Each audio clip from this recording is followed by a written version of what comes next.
시드니 순복음교회는 40년이 된 교회입니다. 역사가 꽤 되지요. 이 교회도 하나님이 역사를 하셔서 오래된 교회로 알고 있습니다. 40년이 지나는 동안 제가 담임 목사로 간 것은 5년밖에 되지 않습니다. 35년 동안 한 목사님, 고정석 목사님께서 헌신하시고 정말 땀과 눈물과 기도로 교회를 이루셨고, 오세아니아, 뉴질랜드, 호주, 피지까지 해서 27개의 지교회와 또 시드니에 또 지성전들을 두면서 사역을 하셨습니다. 교회를 이끄시는 것, 우리 목사님만 하셨겠습니까? 우리 모든 성도님들이 그런 헌신의 섬김이 있었기에 교회가 아름답게 세워진 줄로 믿습니다. 뿐만 아니라 40년을 지나고 저희들이 특별히 40주년 감사 예배를 드리게 됐는데, 40주년 감사 예배를 드리면서 제 마음속에 오는 것은 정말 40년 동안 많은 일들이 있었는데 교회가 여기까지 온 것은 오직 하나님의 은혜다라는 생각이 들었습니다. 하나님이 하셨습니다. 그래서 성도님들에게 우리가 자랑할 것 많고 감사할 것 많고 드러낼 것 많겠지만 우리가 한 것이 아무것도 없습니다. 하나님이 하셨습니다. 하나님의 은혜입니다. 이걸 기억하자고 제가 말씀을 좀 나눴습니다. 그때 그 말씀을 함께 나누고자 합니다. 제가 몇 년 전에 순복음교회에서 선교사로 파송된 분들이 매년 들어와서 선교대회를 하는데 선교대회에 오게 되었습니다. 그런데 제가 아는 목사님이 그 여의도 순복음 안산교회에 담임을 하고 계신데 저를 1일 강사로 불러주셨어요. 그래서 보내주신 차를 타고 안산까지 가는데 그 교회를 보니까 그날따라 하늘이 파랗고 멀리서 보이는데 나무들이 이렇게 보이는데 그 위로 높은 탑같이 이렇게 쏟아오른 이쁜 고풍의 교회가 있더라고요. 그 모습을 보면서 참 교회가 이쁘다라는 생각이 들었습니다. 그 교회가 안산교회였습니다. 그 교회를 들어가서 예배를 드리기 전에 이제 이 장로님이 기도를 하실 장로님이라고 소개를 받았어요. 근데 말이 없으신 거예요. 멋쩍어서 제가 장로님, 제가 오다 보니까 교회가 정말 이쁘고 고풍으로 이쁜 탑으로 이렇게 멋지게 세워졌네요. 그랬더니요, 이 장로님이 이렇게 저희가 이렇게 앉아 있는데 저쪽 보고 앉아 계셨는데 저도 쳐다도 안 보시고 그냥 고개를 한번 가득 하시더니 다 하나님의 은혜입니다 그러시는 거예요. 근데 그게 얼마나 저에게 은혜가 되는지요. 제 마음속에 저게 정답이구나 이런 생각이 들었습니다. 그래서 참 제가 그 이야기를 보면서 하나님의 은혜구나. 어느 목사님이 교회 집사님 댁에 신방을 갔습니다. 신방을 갔는데 집이 너무 좋은 거예요. 목사님이 집사님 집이 너무 좋네요. 그랬더니 그 여자 집사님이 네, 저희 바깥 양반이요 아주 열심히 성실히 일하는 사람이거든요. 그래서 이렇게 잘 살게 됐습니다. 그러면서 호호호 하고 넘어갑니다. 근데 집을 구경을 시켜주는데 아들 방에 들어갔는데 아들 방에 상장들이 막 붙어 있는 거예요. 목사님이 보고는 아들이 참 공부를 잘하는가 봐요. 네, 이 집안 식구들이요 좀 머리 좋다는 이야기를 들어왔대요. 호호호 그러면서 넘어가는 거예요. 목사님이 좀 안 될 것 같은데 그런 마음 가지다가 집사님은 시집도 잘 가시고 자식도 잘 하시고 또 그렇게 얼굴까지 이쁘시니까 복도 많으십니다. 그랬더니요, 내 인물은 부모를 잘 만나서 그런 거지요. 호호호 그러면서 넘어가는 거예요. 그 목사님이 가만히 있는데 다가를 갖고 옵니다. 근데 다가를 갖고 오시는데 보통 때 같으면 목사님이 드실 텐데 안 드시는 거예요. 같이 온 분들이 목사님이 안 드시니까 같이 먹지도 못하고 보고 안절부절하는데 그 모습을 본 다가를 가져온 집사님이 안절부절하는 거예요. 이게 어떤 일인가? 왜 그런가? 근데 목사님이 그 집사님을 지그시 보시더니, 집사님, 목사는 다과를 먹고 사는 존재가 아니라 하나님의 은혜를 먹고 사는 존재랍니다. 제가 다시 한번 질문하겠습니다. 잘 생각해 보시고 답을 해보세요. 집사님 참 좋네요. 하나님의 은혜입니다. 아들이 참 공부를 잘하는가 봐요. 다 하나님의 은혜입니다. 아유, 인물도 좋으시고 어쩜 그렇게 복이 많으세요? 하나님의 은혜입니다. 제가 이 설교를 했더니 저희 교회에 유행어가 생겼습니다. 제가 가서 칭찬하면 하나님의 은혜입니다. 답이 됐습니다. 우리 한번 해볼까요? 사업이 잘 되신다고요? 자녀가 잘 되셨다고요? 어쩜 그렇게 인물도 좋으시고 복도 많으십니다. 아멘. 하나님의 은혜인 줄로 믿습니다. 여러분, 하나님의 은혜라는 것은 두 가지가 의미가 있습니다. 하나님이 하셨습니다.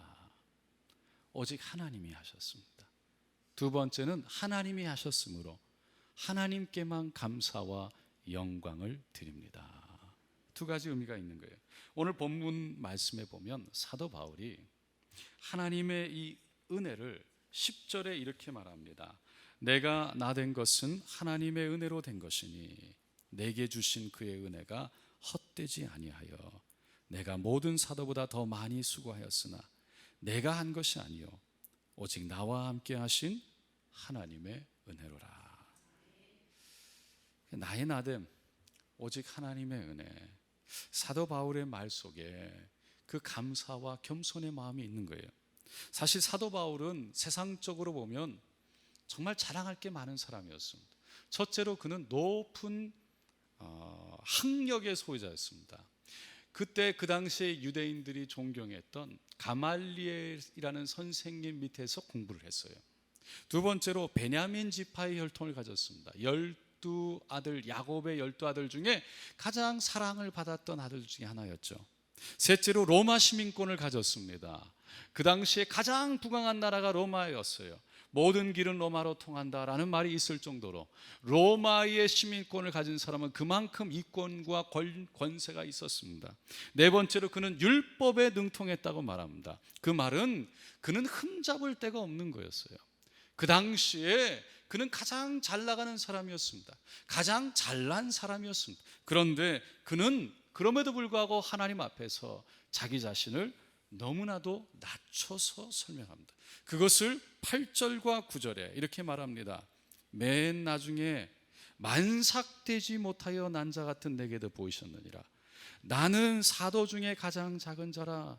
나는 하나님의 교회를 박해하였으므로 사도라 칭함 받기를 감당하지 못할 자니라. 자기는 만삭되지도 못하고 태어난 자, 온전하지 못한 자, 너무나 부족한 자, 그러한 자에게 예수님이 나타나셨다는 거예요. 여러분, 예수님이 그냥 나타나신 것이 아니죠. 만나서 구원하여 주신 줄로 믿습니다.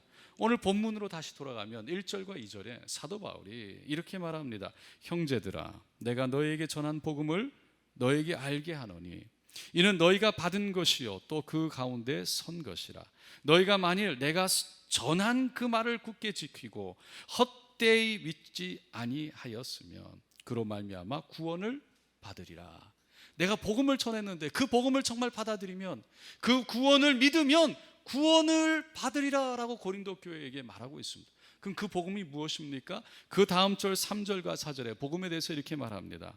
내가 받은 것을, 그 복음을 먼저 너희에게 전하였나니 이는 성경대로 그리스도께서 우리 죄를 위하여 죽으시고 장사 지낸 바 되셨다가 성경대로 사흘 만에 다시 살아나사라고 말합니다. 성경대로 고린도 교인들에게 말하기를 복음은 예수님께서 죽으셨다가 3일 만에 부활하신 살아나신 예수님이시다라고 말합니다.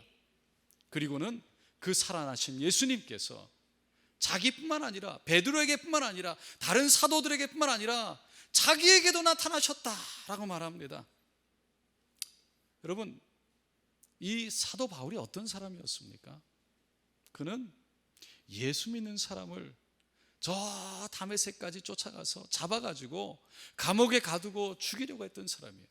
정말 그는 초대교회의 귀하고 귀한 집사 중에 한 명 스데반 집사를 돌로 쳐 죽이자고 선동했던 사람이었어요. 실제로 죽였던 사람이었어요. 여러분 한번 생각해 보세요. 예수 믿는다고 잡으러 가고 죽였던 사람을 여러분 사도로 세운다는 게 말이 되겠습니까? 자기 자신도 그게 이해가 안 간다는 거예요. 그런 자신을, 그렇게 부족한 자를 구원하여 주셨다는 것이 이해가 안 간다는 거예요. 나의 나된 것은 그러므로 오직 하나님의 은혜라고 말하고 있습니다. 칼릴 지브란이라는 사람이 쓴 글 중에 거울 속에서 나온 사나이라는 글이 있습니다. 한 왕이 거울 앞에 섰습니다. 큰 거울에 섰는데 갑자기 그 거울에서 왕의 모습을 한 사나이가 튀어나옵니다. 그리고는 질문합니다. 왕이시여, 당신은 어떻게 해서 왕이 되셨습니까? 왕이 손에 허리를 갖다 대고 어깨를 펴고 늠름하게 얘기합니다. 내가 다른 사람보다 지혜가 있어서 왕이 되었어. 그런데 그 사나이가 하는 말이, 왕이시여, 이 세상에는 왕보다 지혜로운 사람은 얼마든지 있습니다. 내가 능력이 있어서 왕이 되었어. 왕이시여, 이 세상에는 당신보다 얼마든지 능력 있는 사람은 많습니다. 내가 통치력이 있어서 왕이 되었어. 왕이시여, 이 세상에는 당신보다 통치력이 뛰어난 사람은 얼마든지 있습니다. 그렇게 얘기하자 왕이 대답할 게 없는 거예요. 결국은 땀을 흘리다가 내가 왕이 된 것은 내가 잘나서 된 것이 아니고 오직 하늘의 은총으로 된 것입니다 고백했다는 거예요. 제가 이 하나님의 은혜에 대해서 묵상을 하다가 에스라서를 읽게 됐습니다. 에스라서 7장에 보면 여러분이 아시는 것처럼 이스라엘 백성들이 바벨론에 의해서 멸망하면서 그 바벨론으로 포로로 잡혀가지 않습니까? 70년이 지나고 이 세 번에 걸쳐서 귀환을 돌아가는데 두 번째 그 예루살렘으로 돌아갈 때 에스라가 중심이 돼서 데리고 갑니다. 그런데 그 7장에 보니까 11절에 야훼의 계명의 말씀과 이스라엘에게 주신 율례학자요 학자 겸 제사장인 에스라에게 아닥사스다 왕이 내린 조서의 처분은 아래와 같으니라. 그 당시 바벨론의 왕이 아닥사스다 왕이었어요. 근데 아닥사스다 왕이 이 에스라에게 초본 그 명령서를 내렸는데 그 명령서에는 이와 같더라라고 말하고 있습니다. 그러면서 13절에 보면 첫 번째가 에스라와 함께 예루살렘으로 돌아가고자 하는 이스라엘 백성들은 돌아가도 좋다라는 허락을 합니다. 그리고 그 밑에 16절 17절에 보면 바벨론의 온 도에서 은과 금을 받아 하나님 성전에 기쁘게 드리고 수송아지, 순양, 어린 양, 소재 그 전제의 물품을 빨리 사서 하나님의 제단 위에 드리라 라고 명령합니다. 그러면서 20절에 보면 하나님의 성전에 필요한 것은 어떤 것이든 왕궁에 있는 창고에서 꺼내서라도 드리라 라고 말합니다. 그 왕궁에 있는 창고에서 꺼내서 드리는 양을 결정하는데 은 100달란트, 밀 100고르, 포도주 100바트, 기름 100바트, 소금은 정량 없이 하라. 소금은 정함 없이 하라고 말합니다. 여러분, 한 달란트가 무게가 얼마나 되는 줄 아십니까? 약 34kg, 33kg이라고 말합니다.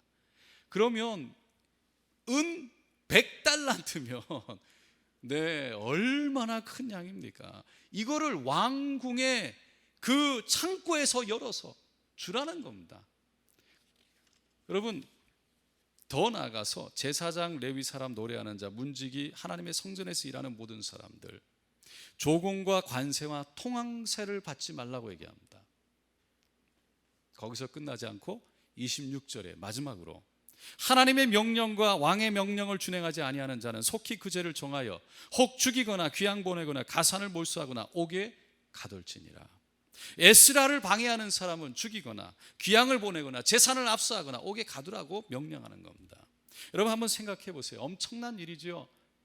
지금 이스라엘이라는 조그만 나라에서 지금 그 아닥사스다 왕 밑에 포로로 잡혀와서 종으로 살고 있는 한 백성들이 지금 자기 나라로 돌아간다고 하는데, 그리고 자기들이 섬기는 신을 섬긴다고 하는데, 거기에 드릴 성전에 드릴 여러 가지 재물들을, 물품들을 다 주라고 했으니 이 놀라운 일이죠. 그리고 그를 방해하는 일을 가차없이 엄벌에 처하겠다. 놀라운 일이었습니다. 여러분, 이 아닥사스다 왕의 전폭적인 지지를 받아가지고 지금 에스라가 예루살렘으로 돌아와서는 그 7장 27절 28절에 보면 에스라가 이렇게 고백합니다. 우리 조상의 하나님 야훼를 송축할지로다. 그가 왕의 마음에 예루살렘 야훼의 성전을 아름답게 할 뜻을 두시고 또 나로 왕과 그의 보좌관들 앞에 왕의 권세 있는 모든 방백들 앞에서 은혜를 얻게 하셨도다. 한마디로 이 모든 것은 하나님이 하셨습니다 라고 고백하는 겁니다. 왕의 마음 가운데 하나님의 성전을 꾸밀 마음 주신 것도 하나님이시고, 모든 방백들 백성들을 앞에서 은혜 있게 하신 것도 하나님이시라는 거예요. 여러분 다시 한번 생각해 보기 바랍니다. 그 당시에 한 나라의 왕한테 그 정도 신임을 받는다는 것이 쉬운 일이었을까요? 더군다나 보잘것없는 한 나라에서 포로로 잡혀와 살고 있는 백성들이, 그리고 그 후손들이, 그 자녀들이 지금 돌아간다고 하는데, 그 자녀들이 돌아가는데 누구 하나 눈 하나 깜짝하지 않을 그런 사람들을 향해서 지금 그런 정도의 전폭적인 지지를 하겠다. 이거는 놀라운 일입니다. 에스라가 얼마나 뛰어났으면, 얼마나 훌륭했으면, 얼마나 신임 받았으면, 얼마나 신임할 만했으면 에스라에게 그 정도로 믿고 맡겼을까 생각해 보게 되는 것입니다. 에스라가 그것을 몰랐을까요? 아닥사스다 왕이 자신을 그렇게 지지한다는 걸 몰랐을까요? 알고 있었습니다. 그런데 에스라는 한 번쯤 그래도 나 때문에 왕에게 이 정도 명령사를 받아서 통행세도 내지 않고 그냥 빈손으로 돌아가는 것이 아니라 이렇게 물품들을 받아서 우리가 안전하게 돌아갈 수 있는 건 그래도 나 때문이야, 그래도 내가 힘줘 썼기 때문이야 라고 한마디라도 할 수 있을 텐데, 에스라는 가장 먼저 하나님 전에 들어가 야훼 하나님을 예배하고 하나님이 하셨습니다, 하나님의 은혜를 고백하고 있는 것입니다. 여러분, 우리는 무슨 일이 잘 되면, 우리가 조금 잘하면 우리도 모르게 내가 잘해서 이런 결과가 나왔다, 조금만 하면, 조금만 잘 되면, 여러분 설교 조금만 은혜 받는 것 같고 하나님 역사하신 것 같으면요 벌써 할렐루야 얼마나 마음이 기분이야 좋겠지만 교만이 들어오는지요. 조금만 설교가 죽으면 할렐루야 금방 마음이. 근데 여러분, 우리 마음속에 내가 했다, 내가 했기 때문이다 생각하면, 나를 알아주지 않으면, 내가 인정받지 못하면, 내 이름이 드러나지 못하면 상처가 됩니다. 그때 섭섭이가 들어오는 거죠. 섭섭이가 들어오면 상처가 되는 거예요. 섭섭이는 내가 했다라는 생각이 드는 순간 섭섭해지는 거예요. 내가 했는데, 내가 드러나야 되는데, 내가 영광 받아야 되는데, 내 이름이 드러나야 되는데 내가 인정받지 못해서 섭섭한 거예요. 제가 청년 때 일이었습니다. 저도 이렇게 기타 치는 걸 참 좋아했습니다. 교회에서 한 번은 내일은 늦으리, 그래서 우리 전도 집회를 했습니다. 청년들이 함께 모여서 찬양도 하고 연극도 하고. 근데 제가 맡은 것이 연극의 한 파트를 맡고 또 찬양, 기타를 제가 치는 일을 했었어요. 제가 빨간 전자기타를 들고 연습을 하고 밤에 잘 때는 그 기타를 들고 그렇게 연습을 하면서 제가 기타를 그렇게 좋아했어요. 근데 제 마음속에 이제 곧 이렇게 많은 분들이 오셔서 앉아 계실 테니 내가 이제 기타를 치고 내가 이렇게 하고 이런 것들이 저도 모르게 그게 너무 기대가 되고 기다려지는 거예요. 그런데 내일이면 집회가 있는데 오늘 이렇게 앞에서 제가 빨간 기타를 메고 연습을 하고 있는데 저희 청년부의 한 리더가 저보다 훨씬 기타를 잘 치는 청년을 다른 교회에서 데리고 온 겁니다. 그리고는 그 청년을 제가 아는데 데리고 와서 제 앞에 세우고는 기타를 이 청년에게 주라는 거예요. 얼마나 섭섭하든지 제가 얼마나 연습하고 얼마나 노력하고 얼마나 그것을 기대했는데 내일인데 오늘 마지막 연습하는데 기타를 주려니 제가요 기타를 벗어 던져주고 울면서 뛰쳐나갔습니다. 성전 밖을 뛰쳐나가서 교육관 앞을 지나가는데 그 리더 청년 형이 쫓아와서는 저의 어깨를 이렇게 탁 잡고는 확 돌리는데 그냥 제가 확 돌아섰어요. 그런데 그 리더가 저에게 이런 말을 하더라고요. 하나님 영광을 위해서 하기 때문에. 근데 제가 그 말을 듣는데 여러분 우리가 무슨 일을 하게 되면 기도하지 않습니까? 그날도 저희들이 한 달 동안 매일 모여서 기도했어요. 기도 제목이 뭐였겠습니까? 하나님 영광을 위해서. 그렇게 기도했는데 하나님 영광을 위해서 하기 때문에 그러는데요, 제가 그 말을 듣는데 이 큰 망치로 제 머리를 한 대 쾅 하고 맞은 느낌이었어요. 그렇지, 하나님 영광을 위해서 하겠다고 그랬는데 내가 뭐라고. 그 마음이 깨달아지는 거예요. 오히려 부끄러운 마음이 한순간 들더라고요. 그렇지, 그걸 놓고 기도했고 그걸 놓고 울면서 하나님 앞에 하나님 영광을 위해서라고 그렇게 했는데 결국은 저도 모르게 제 이름, 제 영광 나타내는 것을 원하고 있더라는 거죠. 여러분, 이 사람이니까 우리가 내가 한 일이 인정받지 않으면 섭섭한 마음 드는 건 당연한 겁니다. 사람이니까 당연한 거예요. 왜 그런 마음이 들지 않겠습니까? 그런데 그때 하나님이 하셨습니다, 하나님만 드러나시면 됩니다 라고 고백하는 것이 살아있는 하나님 앞에 서게 되는 온전한 신앙인 줄로 믿습니다. 이게 쉬운 일이 아니에요. 여러분, 그런데 하나님이 하셨습니다 신앙 고백하는 사람을 하나님은 기억하시고 하나님은 책임져 주시고 하나님은 갚아주시고 하나님은 기억해 주십니다. 왜냐하면 사무엘상 2장 30절에 이렇게 말씀하기 때문입니다. 나를, 하나님 말씀하시는 거예요, 나를 존중히 여기는 자를 내가 존중히 여기고 나를 멸시하는 자를 내가 경멸하리라. 하나님이 하셨습니다. 하나님을 인정하고 하나님의 영광을 올려드리고 하나님의 이름을 드러내는 그 사람, 하나님이 하셨으니 당연히 하나님이 받으셔야지요 라고 하나님을 인정하는 자를 하나님이 인정하시겠다고 합니다. 하나님이 하셨는데도 하나님이 하신 것이 아니라 내가 잘해서 그렇다고 내 이름을 드러내는 자, 하나님을 인정하지 않는 자, 하나님 그 사람 또한 경멸하겠다고 말씀하시는 것입니다.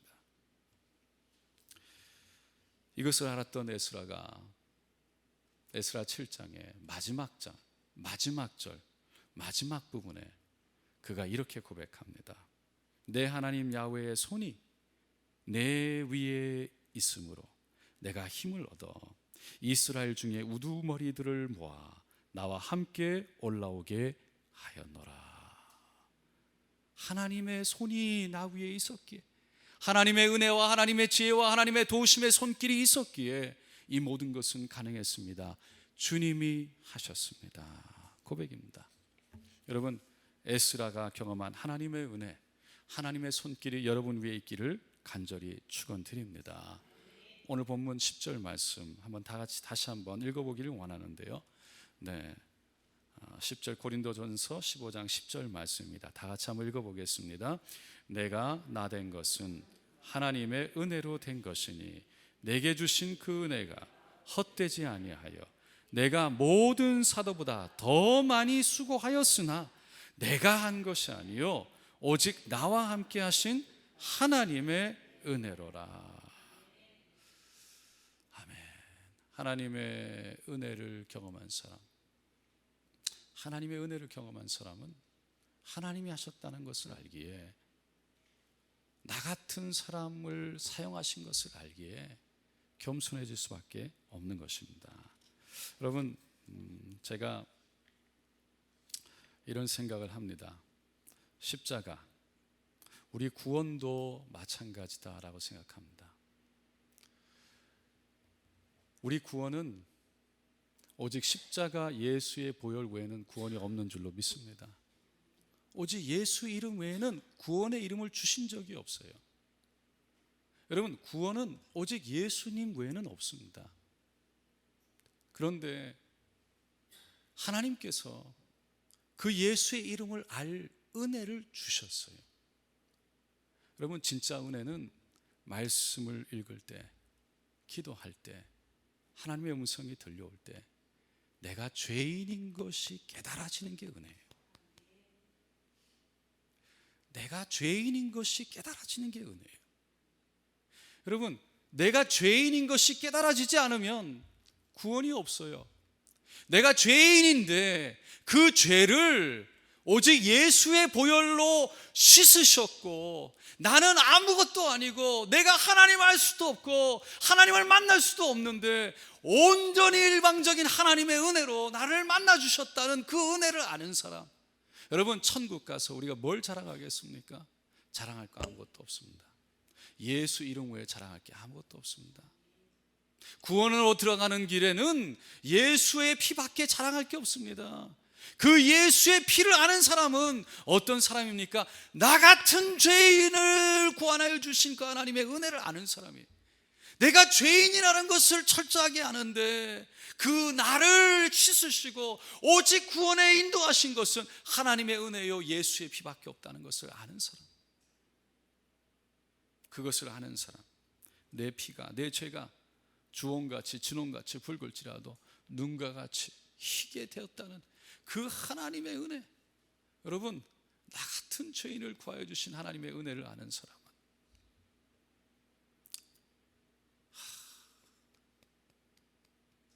그저 감사한 거예요. 그저 감사한 거예요. 그게 아니라, 뿐만 아니라 나 같은 사람을 이렇게 사랑해 주시나,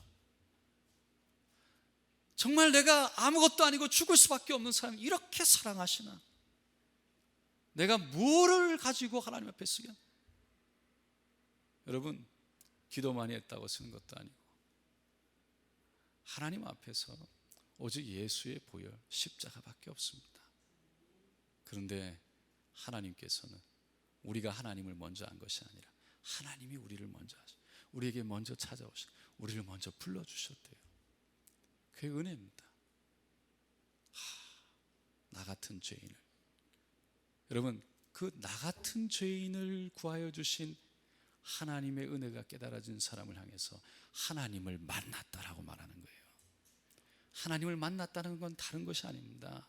하나님을 만났다는 건 그 하나님의 은혜가 무엇인지 깨달아졌다는 거예요. 나 같은 죄인을 사랑하시는 그 하나님, 나 같은 죄인을 위해서 독생자 예수를 아낌없이 보내주신 그 예수. 그래서 이제는 하나님 앞에 내가 아무것도 내세우고 올 거 없지만 십자가 의지해서 하나님 앞에 머리를 들고 손을 들고 찬양하며 기뻐하며 나올 수 있는 믿음 주신 것, 그 믿음 하나님의 은혜인 줄로 믿습니다.